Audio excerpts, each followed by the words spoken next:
আসসালামু আলাইকুম সুপ্রিয় দেশবাসী, অন্যান্য ধর্মাবলম্বীদেরকে শুভেচ্ছা।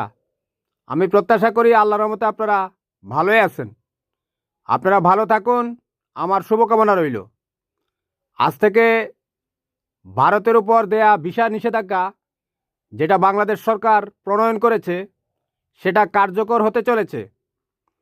কারণ ভারতে থাকা বাংলাদেশের দূতাবাসে উগ্রবাদী ভারতীয়রা কয়েকবার হামলা করেছে, যেটা ভারতের নরেন্দ্র মোদী সরকারের রাষ্ট্রীয় ছত্রছায়া করা হয়েছে।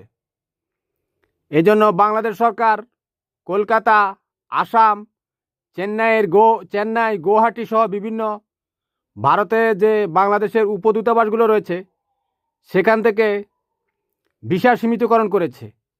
এখন থেকে ভারতীয়রা দুই রকম ভিসা বাংলাদেশে আসতে পারবে, এক বিজনেস ভিসা আর এক হচ্ছে ওয়ার্ক ভিসা।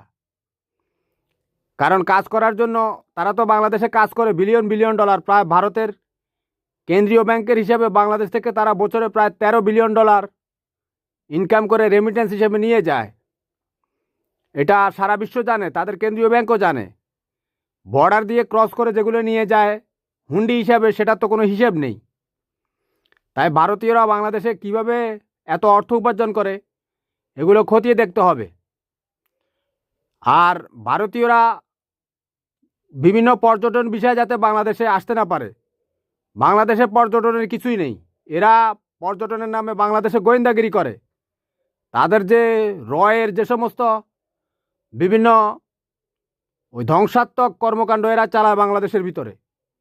2009 সালে আমাদের দেশপ্রেমিক সেনাবাহিনীর উপর তারা কিভাবে একটা আঘাত এনেছিল সেটা সারা বিশ্ব জানে। একমাত্র শেখ হাসিনাকে চিরস্থায়ী গদিতে রাখার জন্য তারা আমাদের দেশপ্রেমিক সেনাবাহিনীকে ধ্বংস করে দিয়ে এই দেশের জাতিসত্তাকে একেবারে নস্যাৎ করে দেওয়ার যে প্ল্যান করেছে, এগুলো প্রতিহত করার জন্য বাংলাদেশ সরকারকে আরও কঠোরভাবে ভারতীয়দের উপর ভিসা নিষেধাজ্ঞা আরোপ করতে হবে। কারণ ভারতীয়রা এরা মোটেই সুবিধাজনক না, এরা অনেক ধ্বংসাত্মক।